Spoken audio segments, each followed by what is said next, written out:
Hi. Today I want to try and make Bates' method a bit simple for people who maybe are just starting and want guidelines for how to proceed, or people who've been reading Dr. Bates and think, oh, this is all so complicated, I haven't got it, I don't know if I'm doing this right. And obviously if you asked other people they might have 3 different ideas, but I'm going to present to you my 3 things that you can try to see how you get on with Bates' method. So number 1, don't wear glasses unless you have to. And when you do wear glasses, wear the single best prescription for the purpose. So when do you have to wear glasses? You have to wear them when the law says you have to wear them for driving. On other occasions, you don't have to wear them. You can have them with you.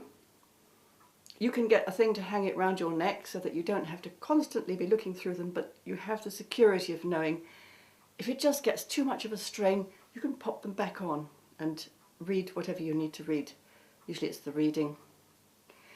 So, for example, in a classroom situation, this is what often happens. You're a teenager, you're beginning to get myopia, short sight, and you can no longer read what the teacher is writing way over there on the board. Now, if you have a glasses prescription and you're used to wearing them all the time, what's going to happen is you're going to use them to look at the board and you're going to use them to look at your close work. But you don't need them for the close work.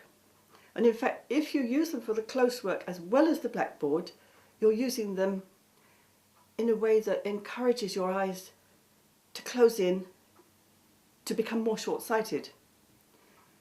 So only use them when you have to. And use the single most appropriate prescription for the purpose. There are people who say, oh, I've got varifocals, and they're wonderful. I've also met people who say, oh, I put on the varifocals and I feel dizzy. And that's, I think, quite a common reaction, because what happens with varifocals is they force you to only look in one direction to see one distance. So you're looking at the distance, you have to look through the upper part of the glasses, that way. You see what my eyes are doing? They're kind of rigidifying. They can only look that way. They can't move around. They can't be mobile and fluid, because that is the place where the glasses are telling them to look. And then again, if you want to read something, you have to look down through the bottom part. You can't move the reading material around without also moving your head around like a kind of robot to match. So I think varifocals actually limit the mobility of your eyes quite needlessly. If you want to drive, then you have distance glasses. If you want to read, and you can't read without glasses, you have reading glasses. That's just my opinion. Obviously, I'm not an optician. Use your own judgment. And another thing is the frames around the glasses. Do you really need to have the thick black frames, which really limit your peripheral vision? Just think about the people who design these glasses. What are they thinking? Are they thinking about optimizing your vision? No, they're thinking about the image. Oh, we'll persuade people that it's a bold statement. I wear glasses. I'm intellectual or whatever. Make them really thick and black and everybody will look at me and think, oh yeah, she's something, all right. It's not about what people think of you. It's about what can you do with your glasses. They're there to help you, not to give you an image. So point number 1, don't wear glasses unless you have to. And the only time you really have to is when you are legally obliged to, or when it's unsafe not to. And choose the best glasses for the purpose in hand. So, point number 2, keep noticing movement in the world around you. This is a very simple thing to say. How do you notice movement? Well, obviously, if my hand is moving at the side of my face, I notice it. There are other things though. And not just things that are moving against the background, but the background itself moving. So when I do this, I feel everything. It's not just with my eyes, it's with my whole the whole collection of my senses that are coming into my awareness, I can feel that the room, the space around me, is moving as I move.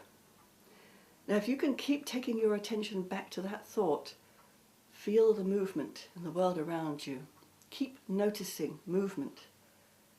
This will go a long way towards freeing up your vision, allowing your eyes to function normally, and it will help you to be relaxed in your seeing without even thinking, oh, I must relax, because you're not focusing on seeing something clearly, you're focusing on the movement. So this is an easy way to do it. An easy way to relax, an easy way to allow your eyes to function. So the third point that I'd like you to go around and bear in mind and recall into your awareness and practice at regular intervals is allow yourself to imagine what you can't see. Allow yourself to imagine what you can't see. The thing about natural vision is that most people either forget or they even believe that it's not true. The thing about natural vision is that it functions through memory and imagination. This is the thing that Dr. Bates discovered. You need your memory and your imagination. It's a mental process, it's not a physical process. Okay, you need your eyes, but the images are formed back here. And you do need your imagination to be working freely, for your vision to be working freely. Just try closing your eyes. Where are you? Imagine the room around you. Where is everything? So now I'm calling upon my memory. I remember the door's over there. I remember it's brown.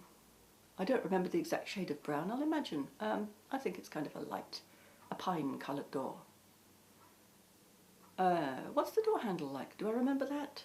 Well, I think it was one of those that you press, a lever rather than a knob. I think it was gold, or was it silver? So you see, what I'm doing is I'm engaging my imagination. I'm just playing around with the imagination. Next time I look at that door, my imagination will engage with my visual process. And I'll say, oh, yeah, it is a lever handle, but it's actually gold, not silver. So now I've woken up my brain, I've woken up my visual process, and I'll see more.